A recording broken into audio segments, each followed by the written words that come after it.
Anyone else? You. I've a two-fold question about Fell. Ben Smith recently has said that he's drawn a new issue of Fell. Yes. And are we take that to mean that the book is going to come back on schedule at some point? Well, it was never on bloody schedule. Secondly, do you think that Image's experiment of a reduced page count and reduced price to get new readers has failed because it has been replicated elsewhere? I think just no one else wanted to do it. It was as simple as that. There was Casanova. Casanova did okay. Who's that again?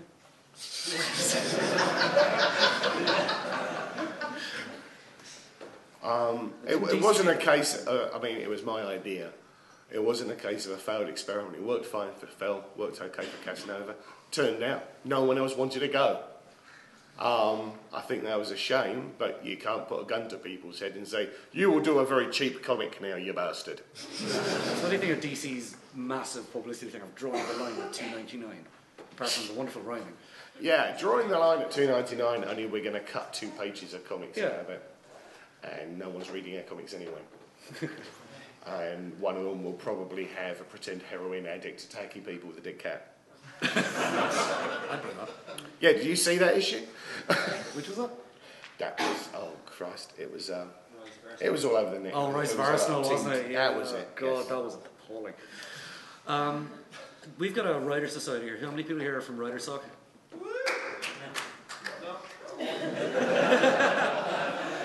I'm just wondering about your writing process. I remember, quite memorably, you someone asked you about writer's block. Yes. Well, I'm sure any of the budding writers here are quite concerned about writer's block. What would be your view on that? What was it I said? Basically, no, I don't get that. If I had writer's block, then I wouldn't really be a writer, would I? It's just one of those confusing things. It is. It's like if you're a bin man and somebody can't go collect the bins, you're not yes. a bin man, are you? Yes. Yeah. You know. But in terms of your writing process, I'm just quite interested in terms of, because basically to write anything I have to fire a shitload of caffeine and nicotine into myself and deprive myself of sleep to get quite stressed. Christ, I need that just to get to the bathroom. It certainly helps, but what's your process? I don't have one, I really don't. I get up, I crawl out to the pub so that I can have a couple of cans of Red Bull and some cigarettes because I don't smoke in the house.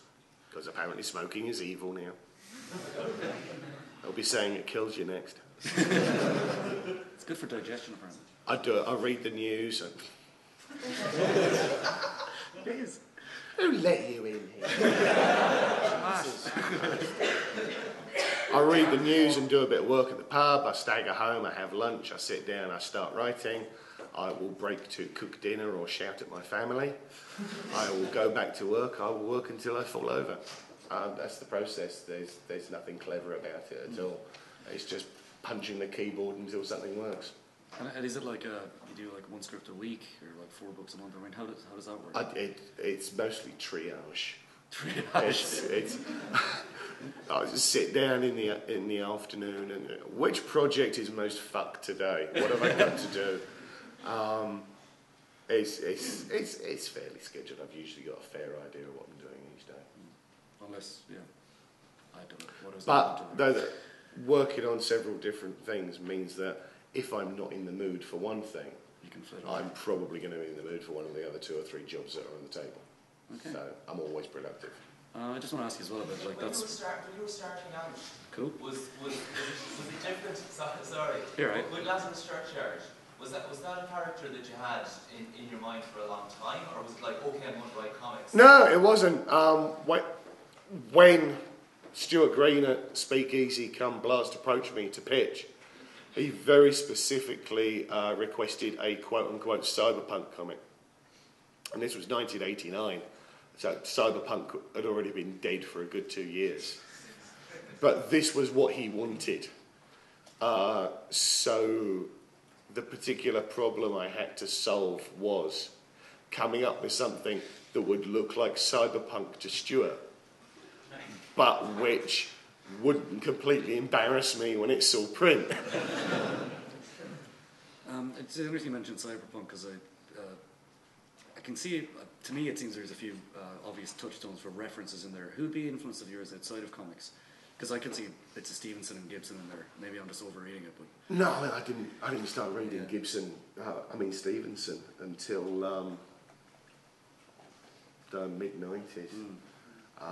My influences out of prose are back to Jack Kerouac, William Burroughs, Michael Moorcock, J.G. Ballard, people like this, Harlan Ellison, John Brunner.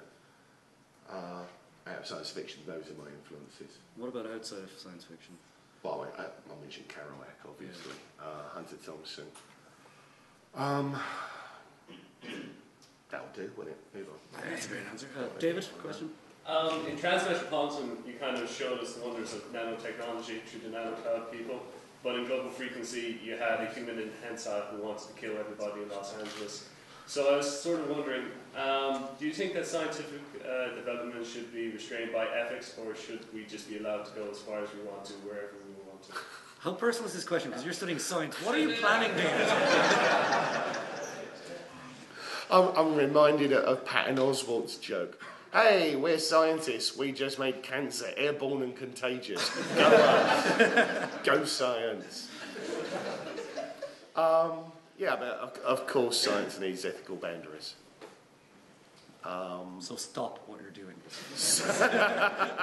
It can't be stopped.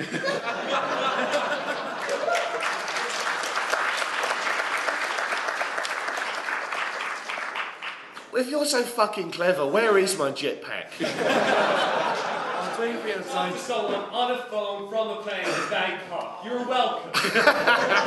Are you claiming credit for the mobile phone, David? Nick has a I question. think we've fallen into the second act of 12 Monkeys. It's a dream come true. Nick? Yeah, hi, Warren. You talked about how the internet is probably the platform now for new writers and new talent, and Gar mentioned Clinton passing as well, almost like that throwback to 2000 AD. But I wouldn't ask you what should a young writer do, but what should a young writer not Give up now, I don't need competition. What's wrong with you, man? What are the biggest mistakes that a young writer makes? It's really difficult for me to answer simply because everything has changed so radically since I was starting out. I don't know how new writers start out now because I started out pre-internet, so I literally don't know how it works anymore. What I would say is find a way to get into print. I don't care how. I don't care if it's the scummiest company on earth.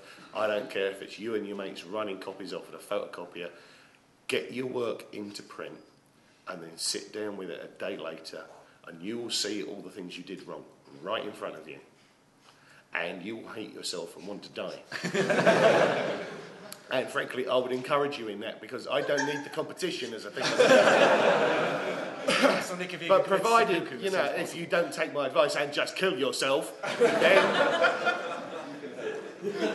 then you pick yourself up and you write something else using the lessons you learned from seeing it in print, because trust me, you know nothing until you've seen it in print in front of you, where you know other people can see it too.